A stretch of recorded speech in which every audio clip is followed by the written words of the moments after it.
I smoothed my Prada dress as I walked into the country club, the invitation to my mother's 60th birthday party feeling heavy in my designer clutch.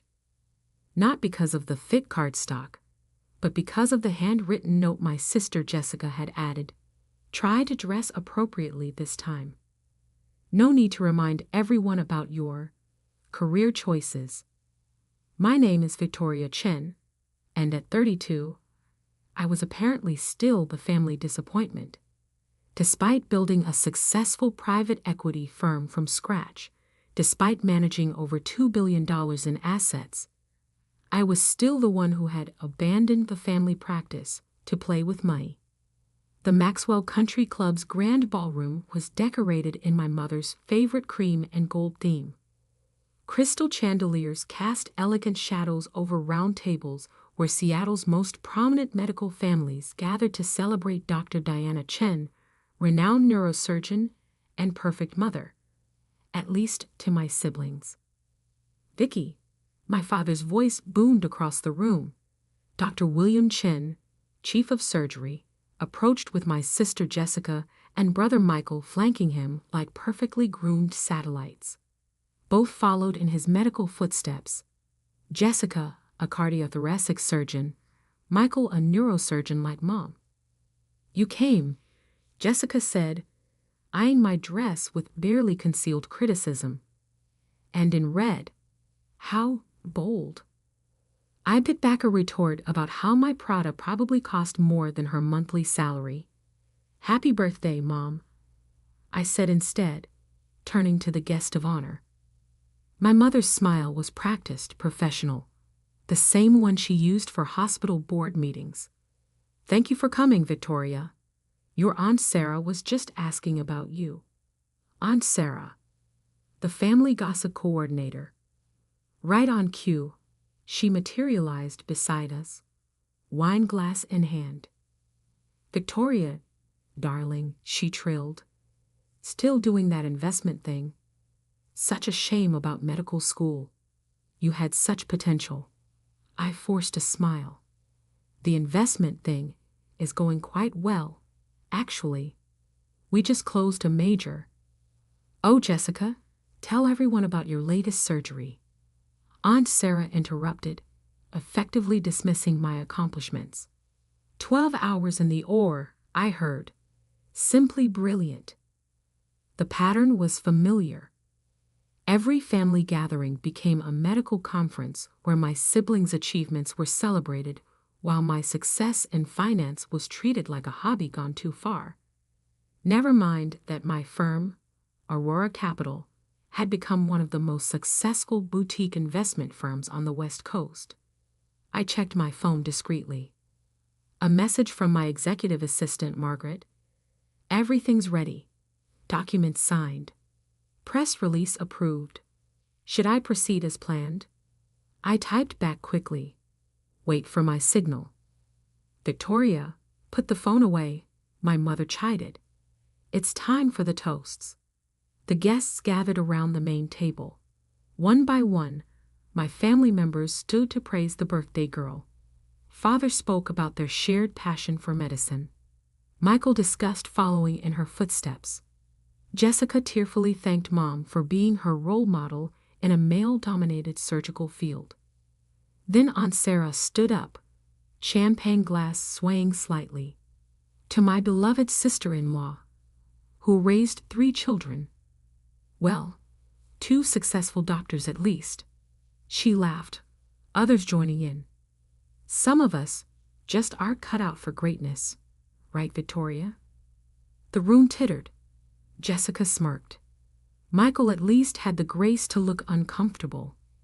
"She's always been a disappointment," Aunt Sarah continued, warming to her theme. "But Diana never gave up hope that Victoria would come to her senses. There's still time for medical school, dear." More laughter.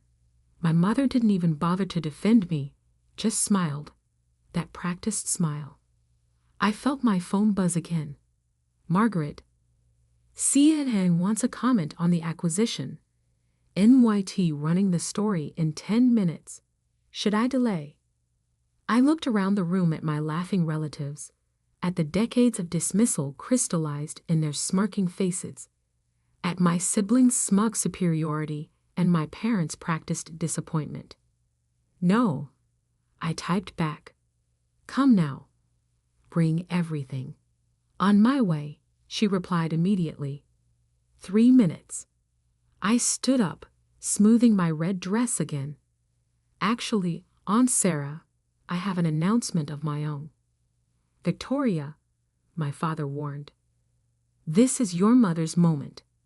"Oh, I think Mom will want to hear this," I said, just as the ballroom doors opened. Margaret walked in, impeccable in a tailored black suit, carrying a leather portfolio.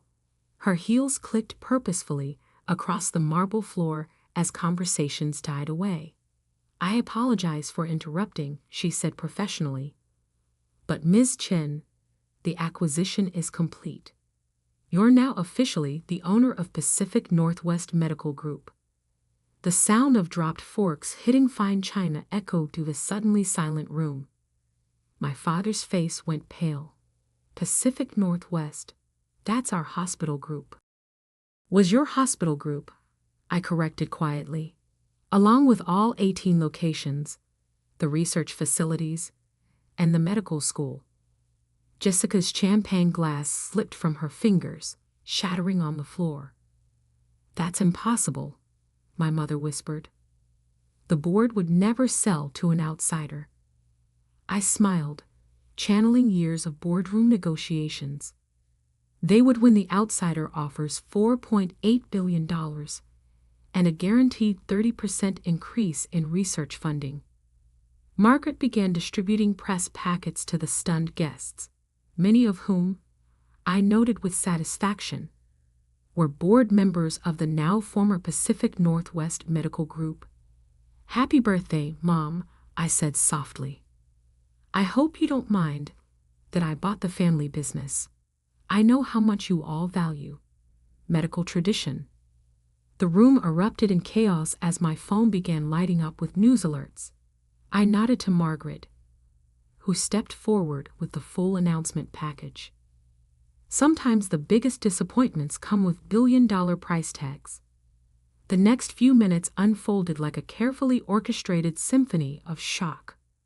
Margaret distributed detailed press packets outlining the acquisition, while my phone continuously lit up with notifications from Wall Street Journal, Bloomberg, and Reuters.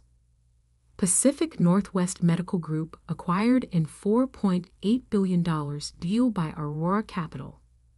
Breaking. Largest medical group acquisition of 2024. Victoria Chen, the private equity queen, who just bought her family's legacy. My father grabbed one of the press packets, his hands shaking slightly. "This is a joke. It has to be." "Page 3 as the complete transaction summary," I offered helpfully. "The board voted unanimously this morning. Though I'm sure Aunt Sarah's husband Robert can confirm that, being the board secretary and all." All eyes turned to Uncle Robert, who suddenly seemed very interested in his water glass. "Robert?" Aunt Sarah's voice rose shrilly. "Did you know about this?" He cleared his throat uncomfortably. The offer was extremely generous. The pension guarantees alone were unprecedented. Margaret stepped forward again, her tablet displaying real-time updates. "Ms. Chen, CNBC is requesting a live interview in 20 minutes. Also, the first wave of organizational changes is ready to implement." Jessica jumped up. "Organizational changes? You can't just walk in and start firing people." "Actually," I replied calmly, "as the new majority owner, I can, but I'm more interested in certain strategic repositioning." I nodded to Margaret, who pulled up a document on her tablet. "Dr. Michael Chen," she read professionally, "currently heading neurosurgery at Pacific Northwest General, is being transferred to our new research facility in Anchorage, Alaska." Michael's face went from red to white. Alaska? Don't worry, I assured him. The Polar Bear Research Initiative is fascinating. Mom always said you had a way with dangerous animals. This is revenge, my mother said quietly, finally finding her voice. Because we wouldn't support your decision to leave medicine. I turned to her, keeping my expression neutral. No, Mom. This is business. Something none of you ever bothered to understand. Margaret continued reading. Dr. Jessica Chen's cardiac unit is being restructured. Her new position will be coordinating with our rural satellite clinics in eastern Washington. Rural clinics? Jessica shrieked. My research will be handled by more qualified teams, I finished. Teams that don't falsify data to get published. The room went silent again. Jessica's face drained of all color. Oh yes, I added, the acquisition due diligence was very thorough. We found some interesting irregularities in your last 3 papers. The medical board will be receiving a full report next week. My father stood up, attempting to reassert control. Now listen here. No, Dad, you listen. I held up my phone, displaying a chart. Pacific Northwest's profit margins have dropped 40% under your leadership. The research department has fallen to 9th place nationally. The only thing growing is the administrative bloat that keeps our dear family members in cushy positions. Margaret distributed another set of documents. The comprehensive audit results, she explained to the stunned room, including detailed breakdowns of nepotism in hiring practices, misallocation of research funds, and some creative accounting in the charity care program. Several board members began urgently texting their lawyers. Aunt Sarah was practically hyperventilating. You've been running this hospital group like a family country club, I continued. Promoting based on last names rather than talent. That ends today. My mother's birthday cake sat forgotten on the main table. 60 unlit candles standing like accusatory fingers. The press release goes wide in 2 minutes, Margaret announced. The markets open in 12 hours. Would you like me to summarize the projected stock impact? I smiled. No need. I'm sure my family understands basic economics. When news breaks that Aurora Capital is modernizing Pacific Northwest's outdated management structure, shares should jump at least 25%. You can't do this to your own family, my mother pleaded. Funny, I replied. That's exactly what I said when you all turned your backs on me for choosing finance over medicine. When you excluded me from family events because I was an embarrassment. When you told every family friend that your daughter was finding herself instead of acknowledging I was building a billion-dollar company.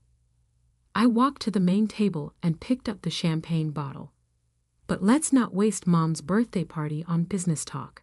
After all, family comes first, right? That's what you always said, Dad. The door opened again as my firm's PR team entered, followed by photographers from major business publications. Mrs. Chen, one of them called out, "Could we get a photo of you with your daughter? The businesswoman who just made your hospital group national news." My mother's practiced smile completely failed her. Actually, I said, let's make it a real family photo. Jessica, Michael, come stand by Mom. Dad, too. I turned to Aunt Sarah. You should join as well. After all, you've all been so supportive of my career choices. They moved stiffly into position, years of society photos making it automatic even in crisis. Perfect, I said, raising my glass. Margaret, please make sure everyone has champagne. We should toast properly. Margaret efficiently distributed glasses, though most hands that took them were shaking. To family, I announced, my voice carrying clearly for the photographers. and to never being a disappointment again. The cameras flashed, capturing the exact moment my family realized that their medical empire now answered to the daughter they dismissed for so long. The aftermath was immediate and dramatic. As the photographers captured the forced family portrait, Margaret's tablet beeped with incoming market reactions. Pre-market trading had Pacific Northwest stock up 28% on news of the acquisition. "Victoria," my father hissed between staged smiles. "We need to talk privately." "Now." "Of course," I agreed pleasantly. "Margaret, please show the press to the conference room next door. We'll join them shortly for the official statements." As the media filed out, my father's professional demeanor cracked completely. "How long have you been planning this? This hostile takeover?" "Hostile?" I raised an eyebrow. "The board voted unanimously. Though you'd know that if you'd attended the meeting instead of sending your proxy to Uncle Robert. Because I was planning your mother's birthday," he exploded. "No," I corrected. "Because you never thought I'd be capable of something like this." The disappointment couldn't possibly understand enough about business to outmaneuver the great Dr. William Chen. Jessica stepped forward, her surgeon's confidence wavering. "The rural clinics. You can't really mean to." "Page 12 of the reorganization plan," Margaret interjected smoothly, handing her a detailed document. "Your transfer is effective Monday. The housing allowance in Yakima is quite generous." "Yakima?" Jessica whispered, horror-struck. "Consider it a character-building opportunity," I smiled. "Mom always said we should give back to underserved communities." Michael was frantically scanning his own transfer papers. "This is ridiculous. I'm one of the top neurosurgeons in Seattle." "You're the son of the top neurosurgeon in Seattle," I corrected. "There's a difference. One the medical board will be very interested in when they review your certification history." My mother, who had been unnaturally quiet, finally spoke. "What do you want, Victoria?" "Money." "Recognition? Is this about your trust fund?" I laughed, the sound echoing off the crystal chandeliers. "My firm manages $2 billion in assets, Mom. I make more last quarter than the trust fund is worth." "Then why?" she demanded. "Margaret," I called, "show them the other folder." My assistant produced a thick file, placing it on the table next to the untouched birthday cake. Inside were papers spanning 15 years. Every dismissive email, every snide comment about my career choice documented in family correspondence, every time they'd excluded me from medical galas or fundraisers because I was just in finance. "I kept everything," I explained. "Every time Aunt Sarah announced my failure at family events. Every time Jessica told hospital staff I couldn't hack it in medicine. Every time Dad introduced Michael as his successful child at medical conferences." The room was dead silent now, not even Aunt Sarah daring to speak. "But most importantly," I continued, pulling out one final document, "I kept Mom's letter from 3 years ago. The one where you said you were grateful your reputation in the medical community wouldn't be tarnished by my choices anymore." My mother's face went ashen. "That was private. Like the private board meetings where you blocked Aurora Capital from hospital partnerships because you didn't want your daughter's hobby business associated with Pacific Northwest?" I asked sweetly. "Those kinds of private discussions." Margaret's tablet chimed again. "Ms. Chin, the SEC filing is complete. Would you like me to announce the new board composition?" "Please do," I nodded. She turned to address the stunned family. "The new board of directors for Pacific Northwest Medical Group will be led by Chairwoman Victoria Chen, The executive committee includes 3 Harvard Business School professors, 2 healthcare innovation experts, and the former CEO of Mayo Clinic. "You're taking control of the board?" my father stammered. "I already have," I corrected. "The shareholder vote was this morning. Though you'd know that if you read any of the proxies you signed last month. Amazing how people don't question paperwork when they think they're too important to be challenged." Jessica sank into a chair, her perfect surgical posture crumpling. "This will ruin us." "No," I said firmly. "This will fix what you ruined." Pacific Northwest's rankings have dropped every year under family management. The research output is a joke. The only things growing are the administrative salaries for family members. I picked up my champagne glass again. But thanks to Mom's excellent birthday party timing, we get to announce the restructuring as a positive transformation. Beloved Family Medical Group embraces next-generation leadership. Much better headlines than nepotism-riddled hospital group forced to modernize. Margaret approached with a final set of papers. "The press is ready for your statement, and Dr. William Chen's office has been cleared as requested." My father's head snapped up. "My office?" "The new CEO starts Monday," I explained. "She's from Johns Hopkins. Highly recommended. Though she might keep some of your degrees on the wall, as a historical reference." The weight of what was happening finally seemed to hit them. This wasn't just an acquisition. It was a complete dismantling of their medical dynasty. "You've destroyed this family," my mother whispered. I straightened my red dress, checking my reflection in a nearby mirror. "No, Mom. I've just reorganized it. More efficiently, more professionally, and more profitably." I smiled. "Isn't that what you always wanted? For me to learn from your example?" Margaret opened the ballroom doors, where cameras and reporters waited. "Now," I said, "shall we go tell everyone about the exciting changes coming to Pacific Northwest Medical Group? After all, it's a birthday celebration. We should give them something to remember." The following weeks transformed Pacific Northwest Medical Group with the same surgical precision my family had once prided themselves on. Margaret orchestrated the transitions flawlessly, each change cutting deeper into the old dynasty's power structure. Jessica's rural reassignment made the local medical newsletter. Top Seattle surgeon brings expertise to underserved communities. The PR team crafted it perfectly, making any complaint from her sound like elitism.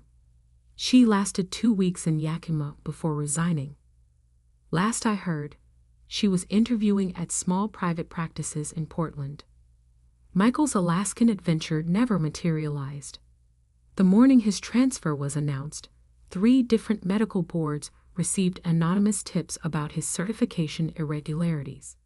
He took an indefinite leave of absence to spend time with family. The fact that this coincided with a formal investigation was, officially, unrelated.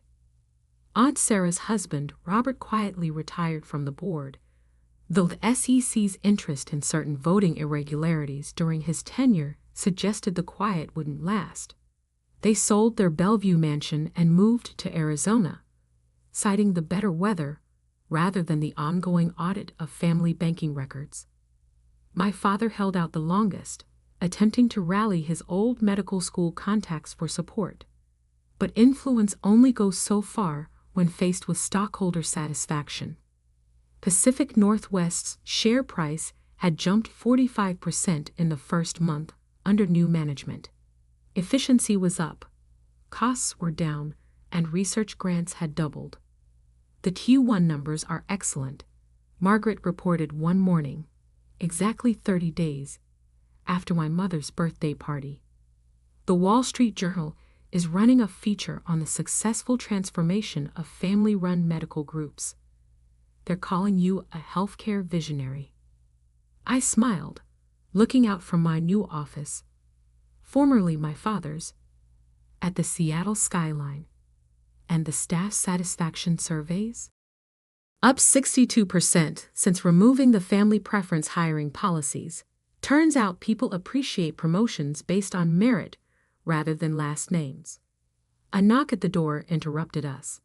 My mother stood there, looking smaller somehow in regular clothes rather than her usual surgical attire.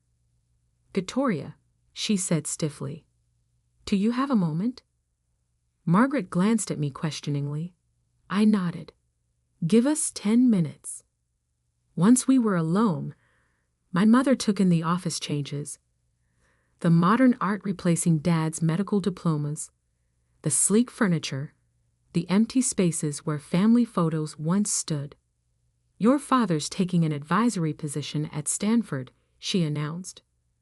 "We're moving to California next month." "I know," I replied. "The board approved his resignation this morning." She flinched slightly at the reminder of the new power structure. Was any of this necessary? This public humiliation of your own family? I leaned back in my chair, not my father's anymore.